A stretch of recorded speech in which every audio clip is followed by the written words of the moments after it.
தாவீது தேவனாகிய கர்த்தருக்குள்ளே தன்னை தொடப்படுத்திக் கொண்டான்.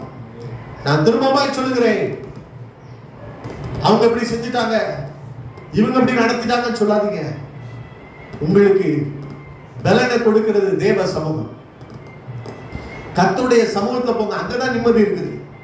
கர்த்தருடைய சமூகத்துக்கு வாங்க, அங்கதான் சமாதானம் இருக்குது. கர்த்தருடைய சமூகத்துக்கு வாங்க, அங்கதான் இளைப்பாறுதல் இருக்கிறது. நான் திரும்பமாய் சொல்கிறேன், அங்கேதான் ஐயா உன்னை வழி நடத்துகிற ஒரு தேவ சமூகம் இருக்கிறது. ஹல்லேலூயா. நீ இழந்து போய் வந்து வந்தாலும் கூட ஐயா மறுபடியுமாய் அதை பெற்று கொடுக்கிற ஒரு தேவ சமூகம், உன்னை வழி நடத்துகிற ஒரு தேவ சமூகம், உன்னை பிழைக்க வைக்கிற ஒரு தேவ வார்த்தை இருக்கிறது. ஹல்லேலூயா. அதனாலதான் போய் கேட்கிறான், பின்தொடரவா வேண்டாமா?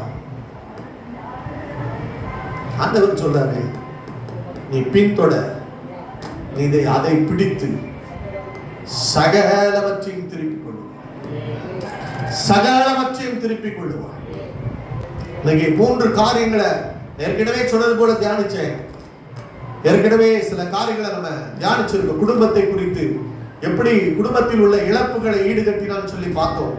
2வது காரியமாய் அவன் எப்படி தன் சுதந்திர வீதத்தில் இருக்கிற போராட்டங்களை மாற்றிக்கொண்டான் என்று சொல்லி இன்னைக்கு நம்ம பார்க்க போகிறோம். என்னோடு கூட சேர்ந்து திருப்பிக் கொள்ளுங்கள். 1 நாளாகமம்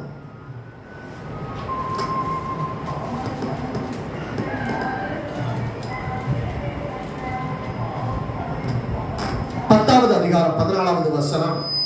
1 நாளாகமம் 10வது அதிகாரம் 14வது வசனம். அதற்காக அவர் கொன்று ராஜ்யபாரத்தை ஈசாயின் குமாரனாகிய தாவீதின் வசமாக திருப்பினார். ஹல்லேலூயா. இன்னைக்கு நான் திரும்பமாய் சொல்கிறேன், அது உன் சுதந்திர வீதம், அது உன் எல்லை. ஆனா இன்னைக்கு அதுல இருந்தே புறக்கப்பட்டிருக்கிற. ஹல்லேலூயா. நான் திரும்பமாய் சொல்லுகிறேன், தேவன் உனக்கு கொடுத்த பங்கு அது. நீ அனுபவிக்க வேண்டியது. சிறப்பான சுதந்திரத்தை தேவன் எனக்கு தந்தரையினார் என்று சங்கீதக்காரன் சொன்னது போல, இன்னைக்கு கர்த்தர் கொடுத்த சுதந்திரம் ஆனா நீ அனுபவிக்க முடியும். வேற யாரோ உட்கார்ந்து அனுபவிச்சுட்டு இருக்காங்க. ஹல்லேலூயா. ஆனா அந்த சுதந்திரத்தில் இருக்கிற சத்துருவினுடைய போராட்டங்களை தேவன் அவனை கொன்று தாவீதின் வசமாக திருப்பினார் என்று எழுதியிருக்கிறபடி தேவன் ஒரு காரியத்தை செய்ய போறாரு. சோதரம் அவர் யுத்தம் பண்ண போறாரு. அங்க இருக்கிற போராட்டங்களை எல்லாம் மாற்றி எப்படி தாவீது அதை கொண்டு போய் அவனை அந்த இடத்துல வைத்தாரோ அதே போல வாழ்க்கையும் செய்ய போகிறார். ஹல்லேலூயா. நீங்களே நினைக்க மாட்டீங்க. ஹல்லேலூயா. இன்னைக்கு ஐயா சரி போனா போட்டு, நானே குடும்பமும் நல்லா வாழ்ந்துட்டா போதும், இனி அந்த பக்கம் நான் திரும்பவே மாட்டேன், இனி எனக்கு வேண்டவே வேண்டாம்னு சொல்லிட்டு நீ எந்த இடத்திலிருந்து துரத்தப்பட்டாயோ, எந்த இடத்துல வெளியேறப்பட்டாயோ, எந்த இடத்துல மனமடித்து இனி வேண்டாம் என்று சொல்லி வெறுத்து விட்டு வந்தாயோ, அதை தேவன் உன் வசமாக திருப்ப போகிறார். ஹல்லேலூயா. அதை நீ அனுபவிக்கும்படியாக, நீயும் உன் பிள்ளைகளையும் உன் சந்ததிகளும் அனுபவிக்கும்படியாக தாவீதுக்கு அருளின நிச்சயமான கிருபைகளை கொடுக்கும்படியாகத்தான் தாவீதை தேவன் ஐயா சொல் நிலைப்படுத்துவது போல ஒரு வாழ்க்கையில் நிலைப்படுத்துவார் என்று சொல்லி ஒரு நம்பிக்கையோடு கூட நான் உங்களோடு கூட பேச விரும்புகிறேன். நீங்க வாசிக்கலாம் 1 சாமுவேல் 24:10-14 வாசிக்கலாம். அவருடைய வாழ்க்கையில் அவன் எப்படி புலம்புறான் பாருங்க. அதைத்தான் சொல்ல வர்றேன். இழந்து போனவனாய், துரத்தப்பட்டவனாய் அவன் புலம்புகிற அந்த சில புலம்பர்களை நீங்க பாருங்க. 1 சாமுவேல் 24:11 பாரும் பாரும் அறுத்து கொண்டே இல்லை என்றும் செய்யவில்லை என்றும் அறிந்து கொள்ளும் நீரோ பிராணனை வாங்க வேட்டையாடுகிறீர் நின்று போதும். அவர் சொல்ல பாருங்க, ஏண்ட குற்றம் இல்லை, நான் ஒரு துரோகமும் செய்யவில்லை. ஆனா என்ன செய்றீங்கன்னா ஐயா சொல்ற என்னை வேட்டையாடுகிறீர் அப்படின்னு சொல்லிட்டு தாவீது புலம்புகிறதை பார்க்க முடியும். இன்னைக்கு நம்ம கூட தான் ஐயா சூத்திரம் ஏதோ ஒரு காரியம் ஒரு பொல்லாப்பு இருந்துச்சுன்னா பரவாயில்ல, இல்லாவிட்டா நான் ஏதாவது தீமை செய்திருந்தா என்னை துரத்துறதுக்கு ஒரு அர்த்தம் இருக்குது. ஆனா என் கையில பொல்லாப்பு இல்லை, நான் ஒரு குற்றமும் செய்யவில்லை என்பதை அங்கே தாவீது பதிவிடுகிறதை நம்ம பார்க்க முடியும். அல்லேலூயா. எதுக்கு என் சுதந்திரத்தை நான் துரத்தப்பட்டேன், ஏன் என்னைய துரத்துகிறான் சொல்றான், காண்பிக்கிறான். என்ற ஒரு குற்றமில்லை தகப்பனை நீங்க பாருங்கன்னு சொல்லி ஐயா கெஞ்சுகிற ஒரு நிலைமைக்குள்ளே தள்ளப்பட்ட ஒரு சூழ்நிலையிலும் கூட அவன் அடுத்த வசனம் சொல்றான் பாருங்க, வாசிங்க 26:19 வாசிங்க. ஆண்டவன் கேட்பாராக எடுத்து விட்டாது உண்டானால் ஏற்றுக்கொள்வாராக, செய்தார்களானால் சபிக்கப்பட கடவர்கள் அவர்கள். நீ போய் சொல்லி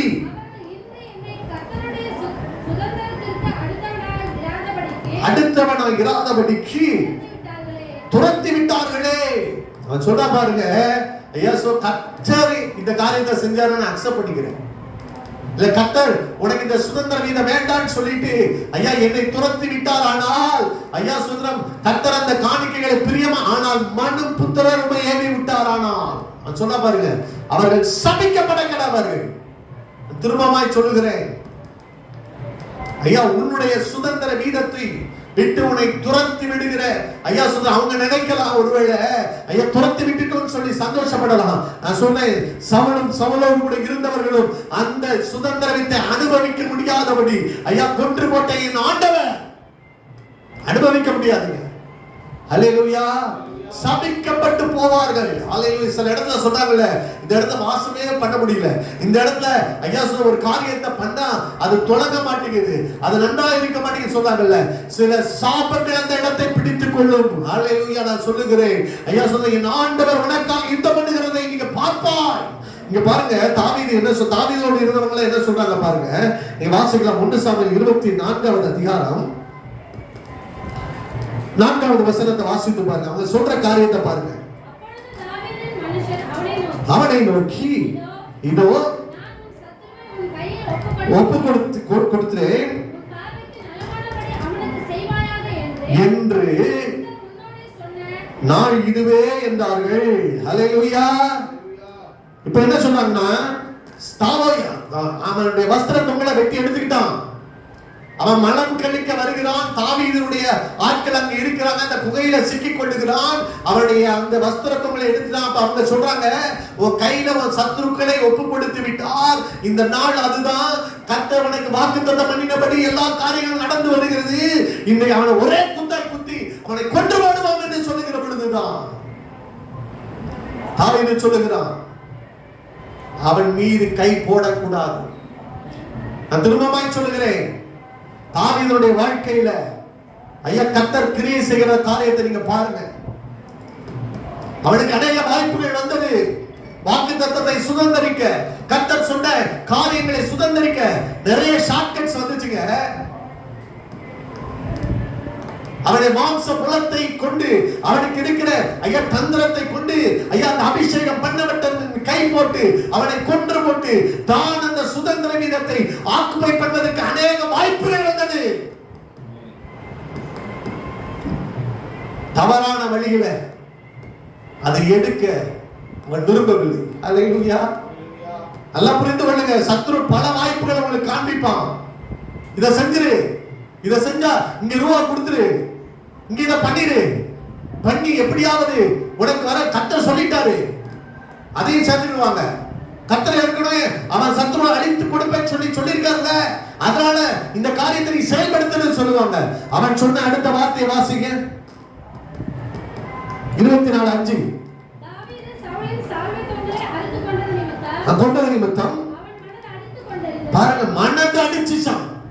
ஒரு தப்பு பண்றோம்னு ஒண்ணு நீங்க நமக்கு மனது அடிக்குதாங்க? கொஞ்சம் யோசிச்சு பாருங்க. அதுதான் முதல்ல ஒரு பயபக்தி உள்ள ஒரு கிறிஸ்தவனுடைய வாழ்க்கையில காணப்பட வேண்டியது. தேவனுடைய வார்த்தைக்கு விரோதமாக நான் தப்பு பண்றேன்னு என் மனதை அடிக்கணும். இன்னைக்கு கிறிஸ்தவ உலகம் அதெல்லாம் விட்டுட்டு இதயத்தை கடினப்படுத்தி கொண்டு உட்கார்ந்து இருக்குது. எதை செஞ்சாலும் ஐயா அதெல்லாம் இந்த உலகத்தில் நடக்கிறதா செய். நான் சொல்ற பென்னி பிரசாத் ஒரு ஒரு ஊழியக்காரன். அவனை கத்தர் கிட்டார்ல அவருடைய உடல் சுகம் அந்த எல்லாம் நீங்க பாத்தீங்கன்னா ரொம்ப அவங்க அப்பா ஒரு சயின்டிஸ்ட், நல்ல இடத்துல அவங்கள சேர்க்கணும், நல்ல சயின்டிஸ்டா வரணும்னு சொல்லிட்டு கல்வியெல்லாம் கொடுத்தாங்க. ஆனா அந்த அளவுக்கு அவன் தேரல. அவனை ஸ்கூல்ல இருந்து வெளியே தள்ளிட்டாங்க. ஆனா கத்தரை நம்பினதுனால கத்தர் அவனை ஒரு பெரிய கிட்டாரிஸ்டா மாத்தி அவனை உலகம் முழுவதும் எல்லா நாடுகளுக்குள்ளே கொண்டு போய் ஒரு கின்னஸ் ரெக்கார்ட் பண்ண வச்சாரு. ஆனா முதல்ல அவனுடைய ஆரம்பம் எப்படி இருந்துச்சு தெரியுமா? ரஷ்யா எல்லைகளுக்குள்ளே போய் கிட்டார் பிளே பண்றதுக்கு முதல் ஆப்பர்ச்சுனிட்டி கிடைச்சிச்சு. அப்ப அந்த பாஸ்போர்ட் அந்த விசால ஸ்டாம்பிங் ஆகி அந்த பார்டர்ல போய் அதை கிராஸ் பண்ணணும். அப்ப அந்த காரியங்களை கொடுக்கும்போது அவங்க சொல்றாங்க, இதுதான் உனக்கு முதல் வாய்ப்பு, அதனால இங்க நீ ஒரு ரூபாய கொஞ்சம் பொருளாதார அமௌண்ட்டை கொடுத்துட்டு தான் நீ இதை தாண்ட முடியும், நீ எங்களை கொஞ்சம் கவனிக்கணும்னு சொல்றாங்க. அவன் சொல்றான், கர்த்தர் எனக்கு வாக்கு பண்ணினார், இப்படி நான் கொண்டு போவேன், எல்லா தேசங்களுக்கும் உன்னை நான் கொண்டு போவேன் வாக்கு பண்ணி இருக்கிறார். எங்க வேதாகம் என்ன கற்றுக் கொடுக்குதுன்னா, நான் எந்த இடத்துலயும் பரிதானம் கொடுக்க கூடாதுன்னு கற்றுக் கொடுக்குது. நான் அதை செய்ய மாட்டேன், அதனால நிப்பாட்டி வச்சிருக்காங்க. இவன் எப்பயாவது மனம் மாறுவான்னு சொல்லிட்டு கிட்டத்தட்ட ஒரு 8 மணி நேரம் நிப்பாட்டி வச்சிருக்காங்க. நின்று பாக்குறான், நீ கொடுத்துட்டீங்கன்னா எளிதா போயிடலாம் அப்படின்னு எவ்வளவோ சொல்லி பாக்குறாங்க. 8 மணி நேரம் கழிச்சு என்ன செஞ்சாங்க தெரியுமா? டிபோர்ட்டட் டு இந்தியா, திரும்பவுமாக இந்தியாவுக்கு அவன் திருப்பி அனுப்பப்பட்டான். நம்மளாம் சொல்லுவோம்ல, உண்மையா நடந்தா இப்படிதையா வெளியே அனுப்பிடுவாங்க. அதற்கென்று வேலத்தை அவன் புறக்கணிக்கலங்க. தேவன் அடுத்து வாய்ப்புகளை ஏற்படுத்த ஆரம்பித்தார். நான் திரும்பமாய் சொல்லுகிறேன், 5.5 ஆண்டுகளுக்குள்ளே இருக்கிற எல்லா நாடுகளுக்குள்ளும் போய் இயேசு ஏதோ ஒரு விதத்துல ஒலிம்பிக்ஸ்ல வாசிருக்காரு, பெரிய பெரிய ஐயா ஏதென்ஸ் கிரீஸ்ல போய் வாசிருக்கிறாரு, ஐயா பெரிய பெரிய பிரசிடென்ட்ஸ்க்கு முன்னாடி போய் வாசிருக்கிறாரு. ஐயா எல்லா இடத்திலும் இயேசுவே தேவன் என்று அவரை பிரகடனப்படுத்துற விதத்திலே ஐயா ஏதோ ஒரு காரியத்தை பாடல்கள் பாடி அவரை வேற்றிருக்கிறார். நான் சொல்றேன், நார்த் கொரியாலையும் ஐயா சொல்ற இன்னொரு கண்ட்ரிலையும் முழுவதுமா கிறிஸ்டியானிட்டி அக்செப்ட் பண்ண மாட்டாங்க. அந்த இடத்திலும் போய் கர்த்தரே தேவன் என்று சொல்லி ஐயா ஏதோ ஒரு விதத்தை சொல்லிவிட்டு வந்திருக்கிறார். உங்களுக்கு கிடைக்கப்படுகிற உயர்வு எதற்கு? உங்களுக்கு கிடைக்கப்படுகிற மேன்மை எதற்கு? உங்களுக்கு கொடுக்கப்படுகிற மகிமை எதற்கு? அதற்குள்ளே நீ கர்த்தரை உயர்த்துகிற ஒரு கிரியை உனக்குள்ளே இருக்குமானா அது நிறைந்திருக்கும். அல்லேலூயா. ஐயா சொல்ற மேல சரசரன் வேகமா போனவங்க வேதம் சொல்ல ஆரம்பத்திலே துரிதமாய் கிடைத்த ஆசீர்வாதம் முடிவிலே அங்கீகாரம் பெறாது. அதனால ஒருத்தர் சொல்வாரு, வேகமா படியேறன்னு நினைக்காத. ஐயா சொல்ல அந்த இடத்துல விழுந்து அடி பயங்கரமா இருக்கு. அல்லேலூயா. சவுல் கர்த்தரை பத்தி எல்லாம் அவனுக்கு கணக்கு கிடையாது, ராஜாங்கம் தான். ஏன்னா அவன் அவ்வளவு கஷ்டப்பட்டு வரல. ஒரு நாள் விழுந்து அவன் சந்ததிக்கு ஆசீர்வாதம் பட்டான். ஆனா தாவீது உடைக்கப்பட்டு நொறுக்கப்பட்டு சொல்றான், ஐயா இந்த உபத்திரவப்பட்டது நல்லது, பிரமாணங்களை கற்றுக்கொண்டே சொல்லி எழுதி வைத்திருக்கிறாங்க. ஐயா சொல்றோம், அப்படி உபத்திரவப்பட்டு வேதனைப்பட்டு நொறுக்கப்பட்டு இந்த கட்டளைகளின்படி நடந்தாதான் எனக்கு ஆசீர்வாதம் சொல்லி உணர்ந்து கொண்ட ஒரு மனுஷனுடைய வாழ்க்கையிலே அவனுக்கும் ஆசீர்வாதமாய் மாறி போனான், அவன் சந்ததிக்கும் ஆசீர்வாதமாய் மாறி போனான். அல்லேலூயா. தாவீது சொன்னா பாருங்க, ஒரு மனுஷன் ஏவினால் அவன் சபிக்கப்பட்டு போவான். நானும் கூட தவறான விதத்துல ஐயா யாரோ ஒருத்தர் சொல்றான்னு சொல்லிட்டு அபிஷேகம் பண்ணப்பட்டது நான் கை போட மாட்டேன், நான் குற்றமற்றவனாய் நான் காணப்படுவேன் என்று சொல்லி அவன் மனதை அடிச்சிருச்சான். மனதை அடிக்கணும், பொய் சொன்ன மனதை அடிக்கணும். அல்லேலூயா. பேதுரு முன்னாடி 2 பேர் வந்து பொய் சொல்றாங்க. பேதுரு வந்து சொல்லல, உள்ளது சொல்லலாம், பரிசுத்த ஆவியானவருக்கு முன்பாக பொய் சொல்லும்படி உன் ஆண்டவர் இருதயத்தை சாத்தான் நிரப்பினது என்ன? அல்லேலூயா. நமக்கு அந்த நினைவு இருக்குதா? தேவ சமூகத்தில் வந்து பொய் சொல்லுகிற பொழுது சாத்தான் இருதயத்தை நிரப்புகிறான். அல்லேலூயா. ஆனா நான் சொல்றேன், அதுக்கு பிறகு உண்மையை சொல்லிட்டு என்ன 2 வார்த்தை சொல்லுவாங்களா? 2 வார்த்தை கடிந்து கொள்வாங்களா? பரவாயில்லைங்க, நான் தேவனை சாட்சியா என் வாழ்க்கையில விளங்க பண்ணணும். ஏன்னா இந்த வாயிலிருந்து கர்த்தருடைய வார்த்தை வருகிறது. அல்லேலூயா. இந்த வாயிலிருந்து ஆண்டவர் சொல்லி இருக்கிறார்ல, ஐயா சொன்னார், 2 துதித்தலும் சபித்தலும் ஒரே நாவிலிருந்து புறப்பட்டு வர முடியாது. பொய் சொல்லுகிற வாய் அடைக்கப்படும். பொய் சொல்லக்கூடாது. பொய் அது எந்த இடமானாலும் பரவாயில்லை, எனக்கு வருகிற ஆதாயம் ஐயா போனாலும் பரவாயில்லை. அல்லேலூயா. ஐயா அத சொல்லுவாங்க, அவன் கர்த்தருடைய பிள்ளைங்க அவ்வளவுத்தையும் வெறுத்து ஐயா சொல்ற கர்த்தருக்கு சாட்சி அந்த இடத்துல நின்றான்னு சொல்லி கர்த்தர் சொல்லுவாரு, என் பிள்ளைகள் சத்தியத்தில் நடக்கிறார் என்று கேள்விப்படுகிற சந்தோஷத்தை பார்க்கிறோம். அதிகமான சந்தோஷம் எனக்கு வேற இல்லை. அவர் சொல்றாருங்க, ஐயோ யோவான் சொல்றாரு, எது சந்தோஷம்? என் தேவனுக்கு எது சந்தோஷம்? என் தேவனை பிரியப்படுத்துகிற எது உலகம் முழுவதும் ஆதாயப்படுத்திக் கொண்டாலும் தன் ஜீவனை நஷ்டப்படுத்தினான், அதனால் அவனுக்கு லாபம் என்ன? அல்லேலூயா. உலகத்தை முழுவதும் ஜெயிச்சதாங்க, தன் ஜீவன் போச்சுன்னா அதனால நமக்கு என்ன பிரயோஜனம்? சாட்சி போயிருச்சு, சாட்சி போயிருச்சு. அல்லேலூயா. இன்னைக்கு நான் சொல்லுகிறேன், தேவனுக்கு என்ற சாட்சிகளை விளங்கப்பட வேண்டும். பாருங்க, அவன் சொல்றான் பாருங்க, மனதை அடித்துக் கொண்டிருந்தது. 6வது வசனம் பாருங்க சார், 7 1 சாமுவேல் 24:7. மனுஷரை சவுலின் மேல் எழும்ப ஒட்டாமல் வார்த்தைகளினால் அவர்களை தடை பண்ணினான். என்ன செய்யணும் தெரியுமா?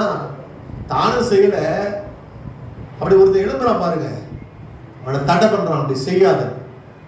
இதுதான் நம்ம வாழ்க்கையா இருக்கணும். என்னத்தையும் செய்யலாம், யாரையோ ஒருத்தங்களை தூண்டி விட்டு ஏதோ ஒரு காரியத்தை பேச வைக்கிறது அல்ல, பேசக்கூடாது, அது தப்பு. அல்லேலூயா. சமாதானம் பண்ணுகிறவர்கள் பாக்கியவான்கள், அவர்கள் தேவனுடைய புத்திரர் எனப்படுவார். அல்லேலூயா. நீயும் செய்யாத, நீயும் பண்ணாத, உன் குடும்பத்துக்கு சாபத்தை நீ எடுத்து வைக்கிற, சாபத்தை சேர்த்து வைக்கிற, அப்படி சொல்லணும். அல்லேலூயா. அப்படி சொல்லுகிற. ஏன் அப்படி சொல்றான்னா, வாசித்து பாருங்க 24:12 வசனத்தை.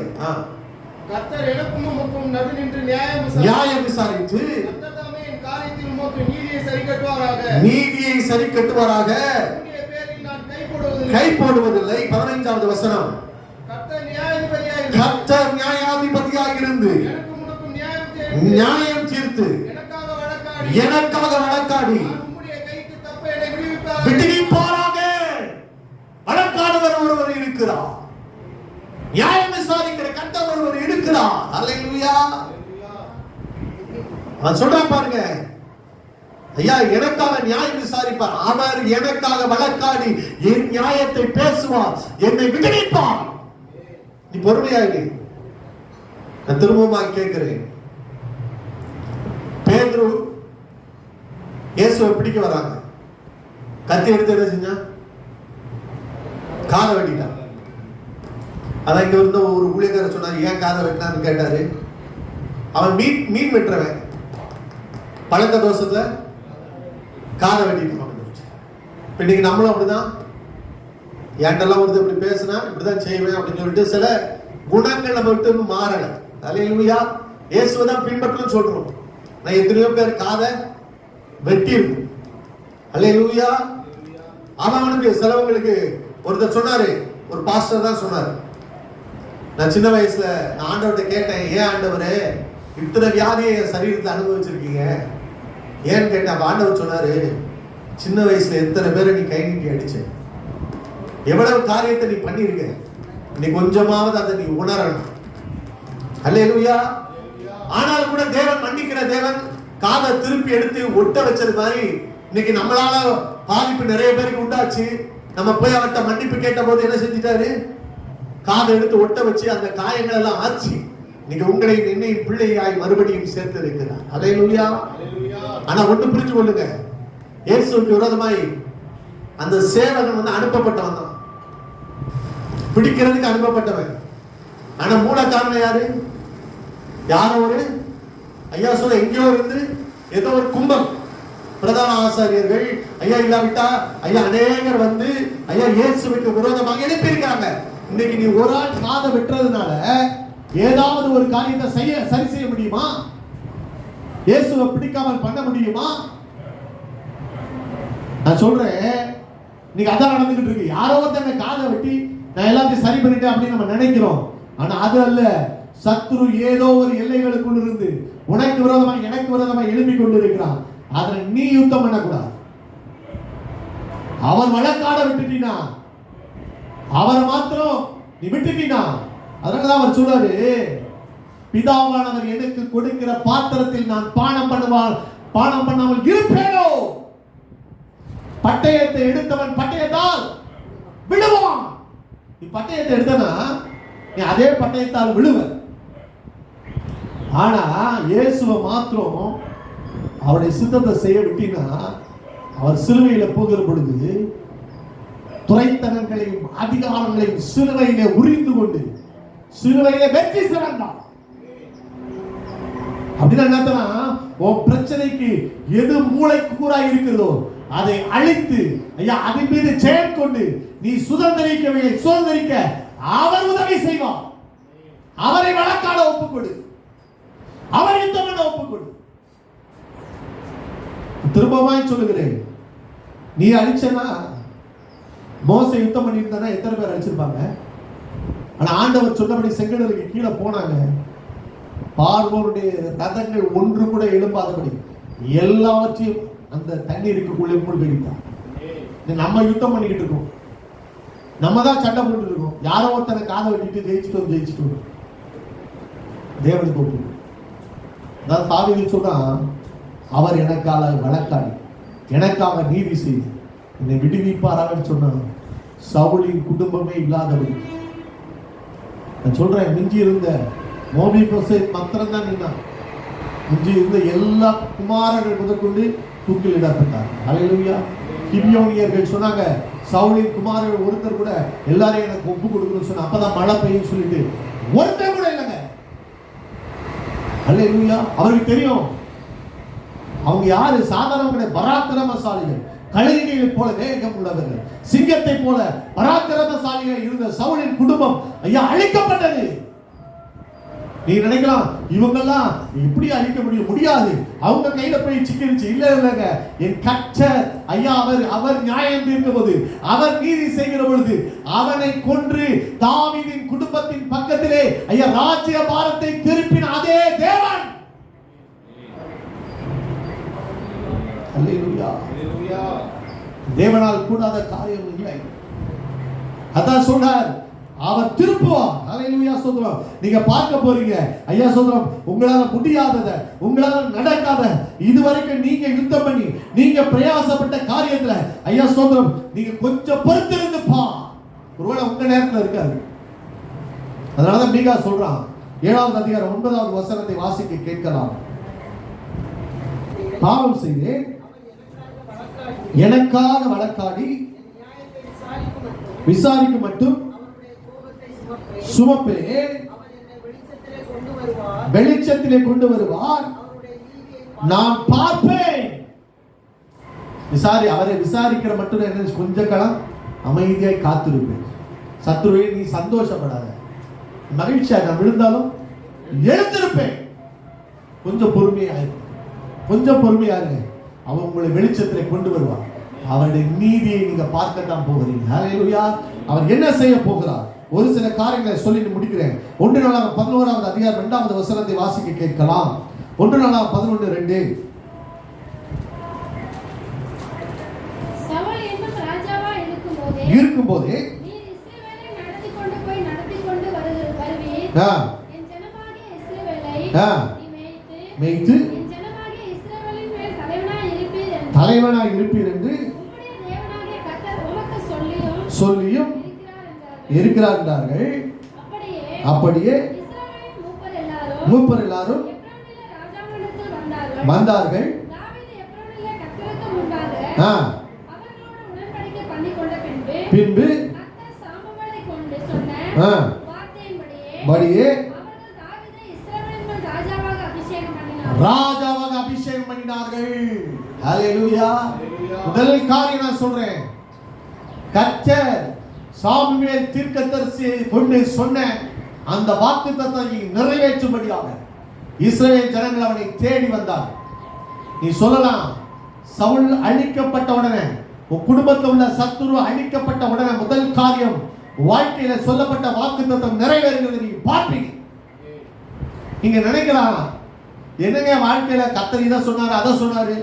எப்ப சாமுவேல் தீர்க்கதரிசி சொன்னாரு, ஆடு மேய்த்திருக்கிறவனை கொண்டு போய் வீட்டுல உட்கார வச்சு நான் ஒழுங்கா ஆடை மேய்ச்சிட்டு இருந்தேன், என்னை கொண்டு போய் இழுத்து கொண்டு வந்து நான் சாப்பிட மாட்டேன்னு சொல்லி என் தலையில எண்ணெயை ஊத்தி அபிஷேகம் பண்ணி நீ இப்படி இஸ்ரவேலுக்கு ராஜாவாக்குறன்னு சொன்னாரு. இன்னைக்கு ஒரு வார்த்தை கூட நிறைவேறலைன்னு சொல்லி நீ அங்கலாய்த்து கொண்டு இருக்கிறாய். ஹல்லேலூயா. என் தேவன் எங்கே என்று கேட்டுக்கொண்டு இருக்கிறார். இந்த குடும்பத்தை வாக்குத்தத்தை எங்கே கேட்டுக்கொண்டு இருக்கிறார். ஏதோ ஒரு கழுகை போல சத்ருவான் ஐயா சோதரம் உன் வீட்டின் மீது பறந்து கொண்டு இருக்கிறான். ஆனால் தேவன் சொல்லுகிறார், நான் அவனை கொன்று ராஜ்ய பாரத்தை நான் தாவீதின் வசமாய் நான் திருப்புகிற விதத்திலே முதலாவது காரியம் நான் சொல்லுகிற வாக்குத்தத்தம் நிறைவேறுகிறதை பார்ப்பாய். இஸ்ரவேல் ஜனங்கள் எல்லாம் ரெண்டா பிரிஞ்சு சவுலின் பக்கமா இருந்தவங்க வேகமா வந்து சொல்றாங்க. அவங்க சொன்னாங்க பாருங்க, நீங்க சவுலின் கையால் புறப்பட்டப்பட்டிருக்கிற பொழுது ஐயா ஆண்டவர் உனக்கு சொல்லி இருந்தார், நீ தான் இஸ்ரவேலை மேய்ப்பீன்னு சொல்லிட்டு உமக்கு வாக்குத்தத்தம் பண்ணி இருந்தாரே, அந்த வாக்குத்தத்தின்படி நீங்க எங்களை ஆளுகை செய்யுங்கன்னு சொல்லி அவனை தேடி வந்தார். இதுவரைக்கும் நீ துரத்தி கொண்டு போனாலும் கிடைக்கல உனக்கு. ஜெபம் பண்ணுங்க, ஜெபம் பண்ணுங்க, வாக்குத்தத்தத்துக்காக ஜெபம் பண்ணுங்க, ஜெபம் பண்ணுங்க, கிடைக்கல. சிலவங்க சொல்லுவாங்க, விசுவாசி சொல்லுவாங்க, கிடைக்கல. ஆனால் தேடி கொண்டு வந்து உனக்கு ராஜ்ய பாரத்தின் மீது உன்னை அபிஷேகம் பண்ணுகிற ஐயா நாட்கள் வந்து கொண்டிருக்கிறது. அல்லேலூயா. உன்னை தேடி வருவாங்க, உன் மேல இந்த வாக்குத்தத்தம் இருக்குது, கர்த்தர் உன்னை இப்படி சொல்லி இருக்கிறாரு, ஐயா சோதரம் நீதான் எங்களை ஆளுகை செய்யணும் சொல்லிட்டு உன் மீது இருக்கிற அபிஷேகத்தை உணர்ந்தவர்களாய் வாக்குத்தத்தத்தை உணர்ந்தவர்களாய் உன்னை தேடி கொண்டு வருகிற நாட்கள் வந்து கொண்டிருக்கிறது. அல்லேலூயா. மாத்திரமல்ல, என்ன நடக்குது பாருங்க. நாளாகும் 12வது அதிகாரம் 16, 17, 18 வாசிங்க. பின்னும் பென்யமீன் புத்திரரிலும் யூதா புத்திரரிலும் சிலர் அரணான ஸ்தலத்தில் இருக்கிற தாவீதிடத்தில் வந்தார்கள்.